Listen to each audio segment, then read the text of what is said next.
Angibingelela abazalwane ngegama likaJesu. Amen. Amen.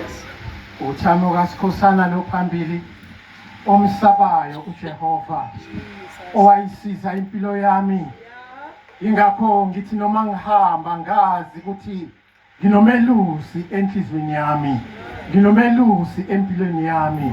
Ngakho angimbona ngomunye ofana naye.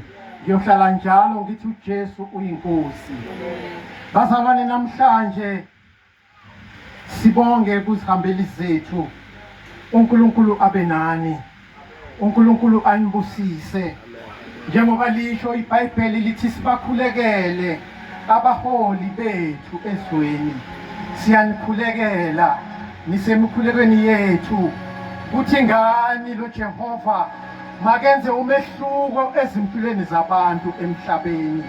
Makenze umehluko ezimpilweni zabantu, kubantu abaswelayo. Enze umehluko ngezimpilo zenu kubantu abadinga imisebenzi, abalambayo. Kepha ngani ngoba unikhethile, ningabakhohlwa abantu, ningakhohlwa la nibuya khona. Nazi ukuthi nibekwe nguNkulunkulu lapho nikhona. Abe nawe chairperson weward, uNkulunkulu akuqinise, akunikeze isibindi, akunikeze amandla sokuthi ekuholeni kwakho kube nomehluko kubantu obaholayo. Bandla lithandekayo, namhlanje kafushane siyawuthola izwi kaNkulunkulu encwadini kaJoshua chapter 1. Angiyoba mude, ngiyoba mfishane njengoba nami ngimfishane nje. Siyafunda kuJoshua chapter 1. Sifunde nje amavesi ambalwa.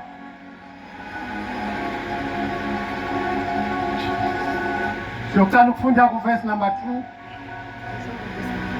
3, 4 bese sima ku number 8. Joshua chapter 1 verse 2. Mose, inceku yami ufile. Ngakho ke wena kanye naso sonke lesive sema-Israyeli tilungiseleleni kwewela umfula iJordani, niye eveni lengininika sive sema-Israyeli. Ngiyakuninika yonke indzawo lapho tinyawo tenu tiyawunyathela khona, njengobe ngethembisa Mose. Live lenu liyawujuba ngelihlane ligudle iLebanoni kuye emfuleni lomkhulu iYafruthi, lidzabule live leHamethi kuthi made kufike lwandle lolukhulu. Namunye la uyawukhona kumelana nawe tonke tinsuku tokuphila kwakho. Ngiyawukuba nawe njengobe nganginaye naMose, ngingeke ngikushiye futhi ngingeke ngikulahle. Qina ube nesibindi njengobe utawuhola lesive kuthi siyekudla lelive lengalithembisa boyise bomkhulu ngesifungo ukuthi ngitabapha lona libe lifa labo. Intfo nje wena qina kakhulu ube nesibindi. Caphela uyilalele yonke imithetho lewuyawunikwa nguMose inceku yami, ungaphambuki kuyo ngesekudla nangeseqele. Khona ke uyawukuphumelela noma ngokuphi lapho uya khona.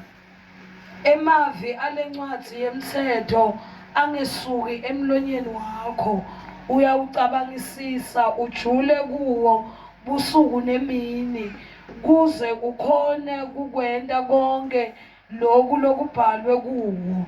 Khona ke uyawuphumelela kube kuhle kuwe. Sithandazele. Siyabonga. Bonke abane thembeli njalo bona bayasijabulula izela bayalahla izono nemithwalo nabo bonke kubabambezelayo bonke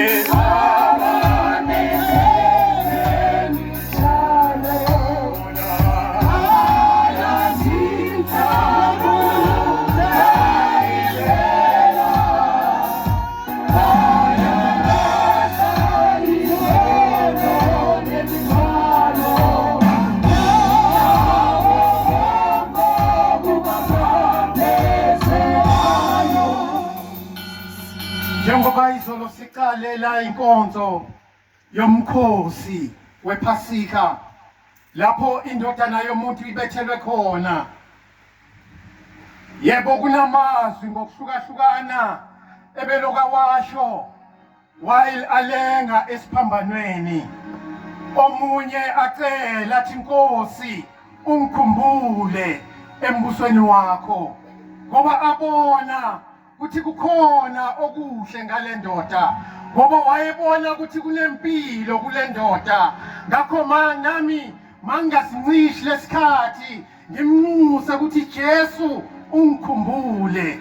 Bawasho njalo amazwi akhale noJesu athi ngomile, ngoba abona abheka isizwe, abheka mina nawe, abheka ukulahleka kwethu, abona lezono ezisihaqile zisithe inkazimulo kaJehova kwangathi zimphathisa ukoma. Acela amanzi, wayengafuna amanzi ngempela, wayefuna ukuthi mina nawe siguquke koneni kwethu, bekafuna ukuthi mina nawe silahle isono nale mithwalo esiyithwele, ngoba sithwele bazalwane. Kwesinye isikhathi ngikhona enkonzweni ngithwele le mithwalo yami, kuthi omunye nasukuma umntwana kaNkulunkulu bese kuvuka lo mona osesakene ngilithwele, bese ngimzwela umona athi umadumisa lo Jehova. Ngithi wenzani lona? Mina musingaqula ngcono kunaye, ngoba lo mthwalo uyangisinda. Ngifuna ukulahla kodwa ngazi ukuthi ngiwushiye njani. Izona esizithweleyo sikhona phakathi ebandleni, izona ezisindayo sikhona, sidumisa lo Jehova. Bathi uma basukuma ngisukume nami ngithi uJesu wami uyaphila. Umbonaphi? Ngibona la kimi, ngisho ngithwele izono ngesaka zigcwele, ngithi ngumuntu ozosusa lesaka. La sifunde khona, sifunda nganayi inciko kaNkulunkulu. Emva kokuba uMosi safile, emva uMosi ukuthi soshonile, uNkulunkulu wabeka uJoshua ngoba afuna ahole nasi isizwe saka-Israyeli esasihamba ehlane, lesizwe saka-Israyeli esakhishwa ezweni laseGibhithe, izwe lobugcila. Udinga umuntu uJehova ozoba umholi kulesi sizwe. Namhlanje emabandleni ethu sidinga abantu uNkulunkulu azabasebenzisa babe ngabaholi abayawuhola isizwe sakhe basise eKhanana. Sidinga abantu emabandleni ethu namhlanje uNkulunkulu azabathinta, athinta izinhliziyo zabo, kusala imithwalo, bese balida isizwe sakaNkulunkulu basise ekukhanyeni. Asidinga abantu namhlanje abazohlala bathi noma balizwa izwi bahlale bahlezi namabholpheni abovu, baloku bacorrecta bamaka, baloku basola benza izinsolo. Namhlanje uJehova udinga uJoshua abazothatha lesizwe basuse ebumnyameni basise ekukhanyeni. Namhlanje uJehova udinga isizwe esizothatha labantu sibasusela kumnyama khona, sibakhiphe ezweni lenkohlakalo bese sibasa eKhanani.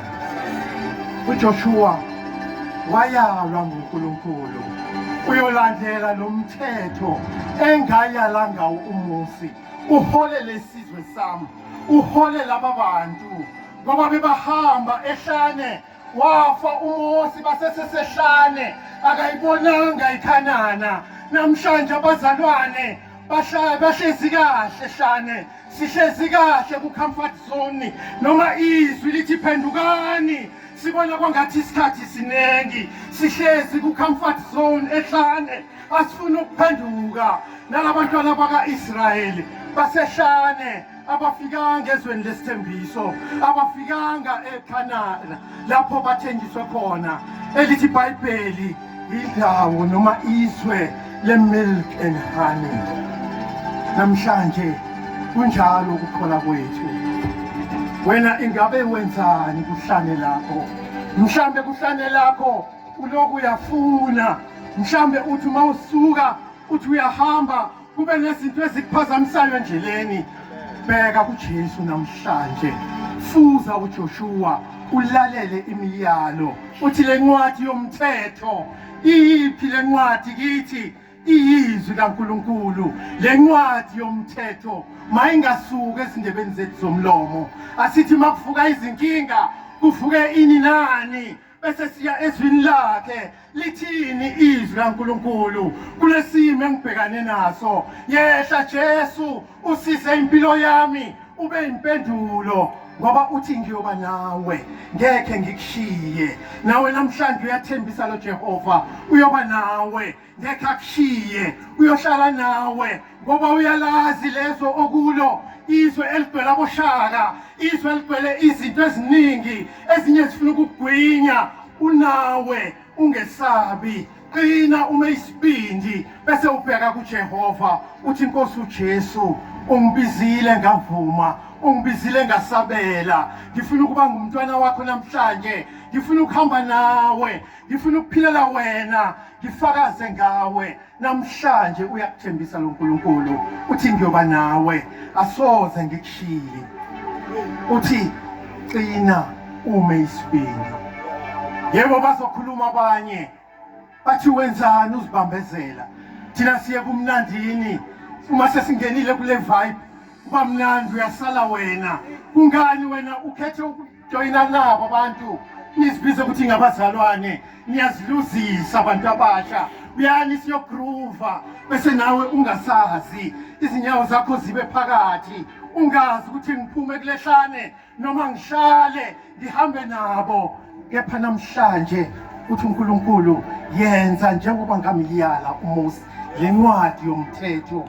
Uma ukhethe ukuhamba naye, hlala kuye. Uthi uJesu wami uyaphila, ngiyokwesabani, walinqoba ithuna, bese uthatha konke uyakulahla, bese ulandela yena. Uthi ngiyohamba naye ngoba ngifuna ukuphilela lo Jesu.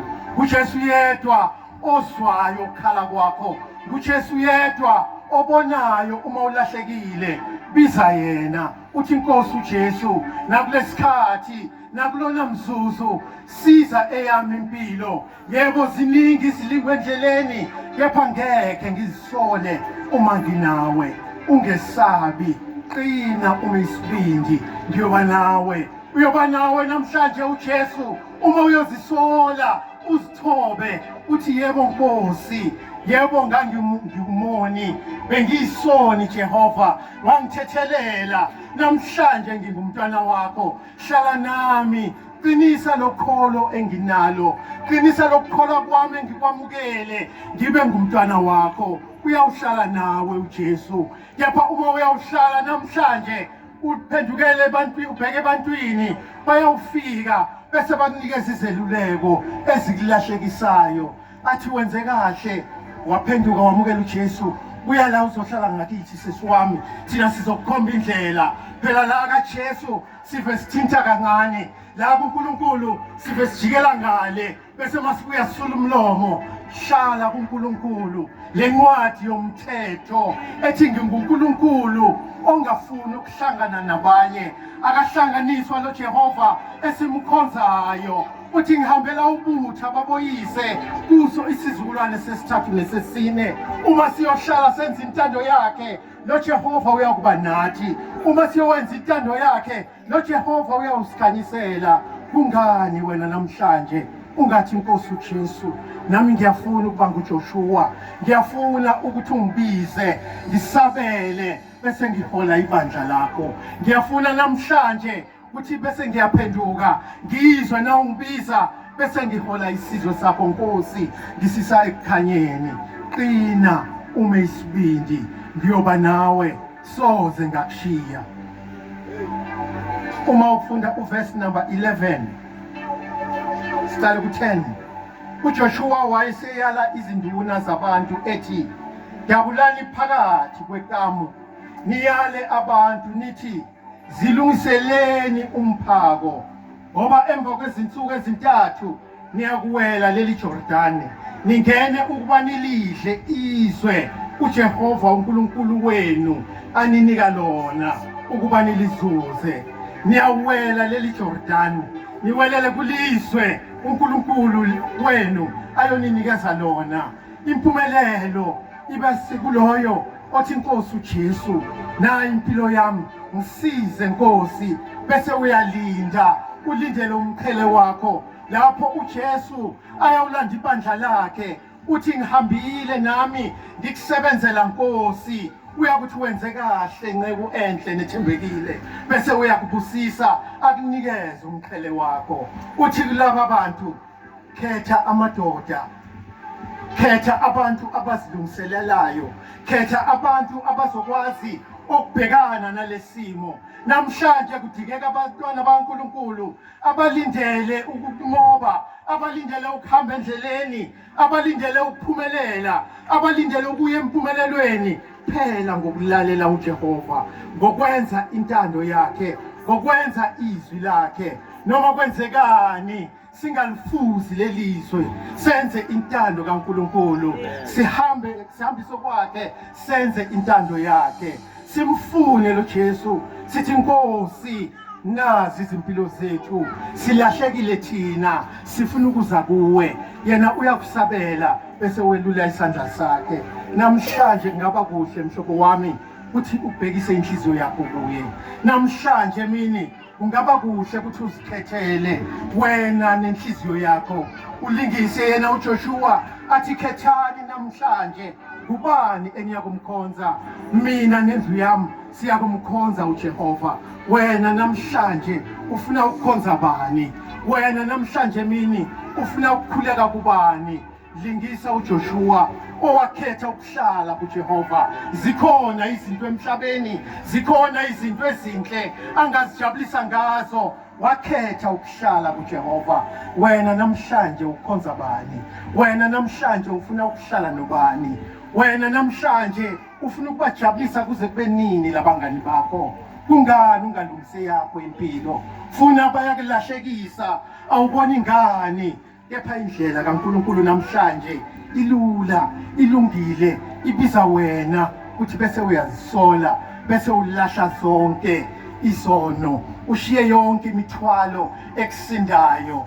Yiphi le mithwalo? Omunye unemthwalo wenzondo, omunye unemthwalo wenhlebo, omunye unomthwalo wokubhekela abanye phansi. Shiya konke bese uthi Nkosi, thatha yami inhliziyo, bese uyiphendulela kuwe, ufake ukulunga kwakho kimi, ungisize Nkosi. Bese siba ngoJoshua owalalela, wavuma, wathi ngiyakusihola lesi sizwe ngenxa yokuthi uMosi umnikezile izeluleko, umnikezile izifundiso. Nathi namhlanje sinezeluleko ezisezweni lakhe. Kungani namhlanje singahlali kuye bese siyabheka kuye sithi Nkosi uJesu, ngamazwi akho asoze asuke emlomeni wethu, asoze sewalahla, siyohlala njalo sithi wena uyinkosi, aze abuye uJesu azolanda ibandla lakhe. Siyawuhlala njalo sithi wena Nkosi, sethemba wena wedwa, nguwe wedwa ongumlamleli wezimpilo zethu. Lapha abantu basizingela, lapha abantu bangasifuni, lapha abantu basibhekela phansi, kepha wena uloku umile uthi wena mina ngiyindodana yakho, nginceku yakho ethembekile.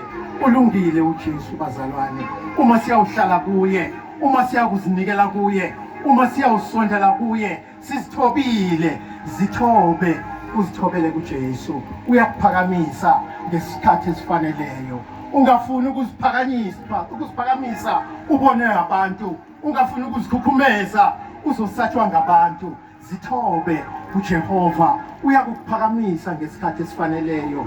Buza kuphela intando yakhe, uthi ngenza kahle na Nkosi, ngihamba kahle na Jehova. Ngomkhuleko wami ngibuza lokho kuwe Nkosi, ngikhombise indlela engiyakukhonza ngayo namhlanje. Uyakukhomba uJehova, ngoba lithi izwi lakhe kubo bonke abakholwayo ubenzela izingelosi ukuthi zibasurrounde. Nawe uma ungumntwana wakhe, unengelosi yakho ekusurroundile eyokukhombisa indlela, bese umoya wakhe ongcwele uyakululeka lapho uphambuka khona. Izwi lakhe kuphela eliphumayo njalo, elikukhuthazayo ukuthi wena usesengumntwana kaNkulunkulu. Ngabe wena ukhonza bani? Wamkhetha uJoshua uJehova, wathi mina nendlu yami. Wena ukhonza bani namhlanje? Mina usese umkhosi wePhasika, ngaba kuhle ukuthi uzikhethele yena. Wafa kwabakanye esiphambanweni, sasinda thina. Wena namhlanje mina ukhonza bani? uJesu kuphela oyoba impendulo empilweni yakho. Uma namhlanje uyakumkhetha, hlanza inhliziyo yakho, vula inhliziyo yakho, uyinikele kuye. Uthi Nkosi, nangu mina, yena uyakusiza. Kulo Jehova oyoba inkosi enhliziyweni yakho, ngoba ngaye siyanqoba, ngaye sithola amandla amasha uma sihlezi naye. Uma kunalombuzo enhliziyweni yakho, uthi mina empilweni yami yonke ngifuna ukukhonza bani?